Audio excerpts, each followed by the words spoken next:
dar uma olhada agora aqui no conceito de limites laterais. E para que serve isso aqui? Cara, eu vou adiantar para vocês que serve para definir se o limite existe ou não, certo? Vamos supor aqui uma função bem simples, f de x é igual a 1 sobre x ao quadrado. E aí vem alguém pergunta para você o seguinte: qual o limite de f de x quando x tende a zero? Nesse caso aqui, como f de x é 1 sobre x ao quadrado, é a mesma coisa que perguntar qual o limite de 1 sobre x ao quadrado quando x tende a zero. Ora, a gente não pode aplicar aquela definição direta, né? Quer dizer, definição não, mas resolver, vamos dizer assim, de forma direta, substituindo o zero no lugar de x, porque a gente vai ter uma incongruência aqui, uma indefinição, na verdade. 1 sobre 0 ao quadrado, que é meio complicado dizer quanto é que dá. Mas isso aqui é que é o poder, vamos dizer assim, do limite. O limite, ele não pede que você substitua isso direto, ele quer saber como esta função, f de x no caso, né, se comporta quando x tende a zero. E isso aí a gente consegue definir. A quanto isto tende quando x tende a zero. Então vamos lá, para a gente ter uma ideia bem básica, vamos aplicar o que a gente sabe. Eu vou substituir aqui valores de x que se aproximem de zero. Vamos começar com o valor menos 1. Então, olha só, quando eu substituir menos 1 aqui, o que vai acontecer? Eu vou ter 1 sobre menos 1 ao quadrado, que é a mesma coisa que 1. Então, o valor de y vale 1 quando x vale menos 1. Assim, sim, menos 1 ainda não é próximo o suficiente de zero. Vamos escolher um valor mais próximo. Menos 0,1. Já é um pouco mais próximo de zero. Vamos substituir aqui. A gente vai ter 1 sobre menos 0,1 ao quadrado, que é a mesma coisa que 1 sobre 0,01, que é a mesma coisa que 100. Nossa, se tiver dificuldade aqui, ó, acho que é bom revisar um pouco a questão de exponenciação, tá? Mesma coisa que 100. Então, vou botar aqui 100. 100. E aí vamos escolher o valor mais próximo ainda, menos 0,01. O que vai acontecer agora aqui? 1 sobre menos 0,01 ao quadrado é a mesma coisa que 1 sobre 0,0001, que é a mesma coisa que 10.000. Espero que tenha contado certo os zeros. 10.000. Eu poderia continuar escolhendo valores maiores, cada vez mais próximos de zero, certo? Menores modularmente. Repare que aqui, esse valor aqui, ele é maior do que esse, certo? Na reta real. Mas o módulo dele é menor. Ou seja, eu estou escolhendo valores cada vez mais próximos de zero. E olha só o que está acontecendo. O x está tendendo a zero. E o que a gente pode perceber aqui que está acontecendo com esse y? Ele está explodindo, vamos dizer assim. Ele está aumentando muito, né? E ele está tendendo a mais infinito. Aí aqui a gente introduz uma ideia interessante também. Isso aqui ficou horrível. Uma ideia interessante que é o infinito. O que é o infinito, afinal? Muita gente pensa que infinito é um número. Na verdade, é como se ele fosse o maior número que você pensa agora, que você pode imaginar agora, o infinito é maior do que ele. Por incrível que pareça. E aí, vamos fazer a mesma coisa que a gente fez da outra vez. E agora, dessa vez, é até importante frisar. A gente vai ver o que acontece se eu viesse escolhendo valores maiores que zero, para fazer o x tender a zero.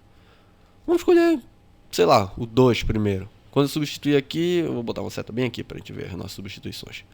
1 sobre 2 ao quadrado é a mesma coisa que 1 sobre 4, que é uma coisa que 0,25. Então aqui eu teria primeiro um y igual a 0,25. E aí x ou 2 ainda é um valor bem longe de zero, vamos escolher um valor menor. 1. Quando eu substituir, eu vou ter 1 sobre 1 ao quadrado, que é a mesma coisa que 1. Então aqui, quando x valer 1, y vai valer 1. Aí eu vou escolher um valor aqui, 0,1. Vamos ter 1 sobre 0,1 ao quadrado, é a mesma coisa que 1 sobre 0,01, que é a mesma coisa que 100. Tranquilo? Aí olha só, não vou fazer mais para não perder tempo. Olha o que vai acontecer. Esse valor aqui, conforme ele for diminuindo, o sinal dele não vai interessar muito. Por quê? Porque aqui na função, o x está elevado ao quadrado, certo? Aqui, o x é elevado ao quadrado. Então, quando eu for diminuindo esse valor aqui, ele vai se comportar muito parecido com esse. Não é verdade? Porque olha só, o próximo número que eu escolheria aqui seria 0,01. E adiantando aqui, eu posso ver que vai dar 10.000. E aí eu poderia continuar aqui diminuindo até chegar muito próximo de zero. e esse y continuaria tendendo a mais infinito. Aí, tá ok? Conclusão. Esse limite aqui, vou pegar outra cor aqui para destacar. Vou escolher o rosa aqui. Esse limite de 1 sobre x ao quadrado, quando x tende a zero, é igual a mais infinito. E agora, de novo, como prática, a gente vai ver graficamente o que isso quer dizer. Vou rodar um pouco aqui a tela. Olha só. Quem não sabe plotar esse gráfico, não tem problema não. Um gráfico bem simples, mais ou menos assim. Parece um vulcão. Certo, certo, certo? O que é importante frisar aqui? Algumas coisas. Primeiro, esse y ele nunca vale zero. Ele só valeria zero quando o y valesse mais infinito, certo? Porque a função é y é igual a 1 sobre x ao quadrado. Então, olha só, y teria que ser um valor extremamente alto para que esse y... Ou x teria que ser um valor extremamente alto para que esse y tendesse a zero. Em contrapartida, quando eu quero o limite de y quando x tende a zero, olha o que acontece. Esse valor está diminuindo muito, ele está se aproximando daqui. E conforme eu fui me aproximando pelos dois lados, tanto pela direita, vamos botar aqui para a gente ver. Aqui em cima, né? Só para ver o finzinho aqui. Tanto pela esquerda quanto pela direita, o que foi acontecendo com o y? Ele foi aumentando quadraticamente, inclusive. E ele foi tendendo a um valor infinito, certo? Aqui é uma assíntota. Isso aqui nunca toca aqui no centro. Conclusão. O limite lateral direito é igual ao limite lateral esquerdo. E aqui é uma parte importantíssima. Vamos lá. Limite lateral esquerdo, limite lateral direito. O que é isto? Ora, eu chamo limite de y quando x tende a zero pela esquerda é igual ao limite de y quando x tende a zero pela direita. Então, eu posso definir o limite de y quando x tende a zero. Quer dizer que ele existe e ele é igual a esses dois, certo? Onde é que a gente pode ver isso? Bem aqui, nesse caso.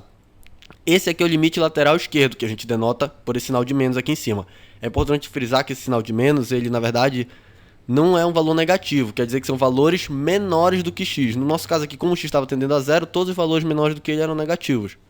E aqui é o valor quando x tende a zero pela direita, ou seja, isso aqui é o pela direita e aqui é o pela esquerda. Como os dois limites são iguais, eu posso dizer que o limite de y quando x tende a zero é igual a eles dois. Isso quer dizer que o limite existe. Tá ok? No próximo vídeo a gente vai entender por que este limite aqui... Droga, vou escrever aqui. Esse limite aqui de 1 sobre x, quando x tende a zero, ele não existe. Certo? Adiantando é porque o limite lateral direito e o limite lateral esquerdo são diferentes. Essa é a definição. Tá ok? Obrigado, hein? Tchau.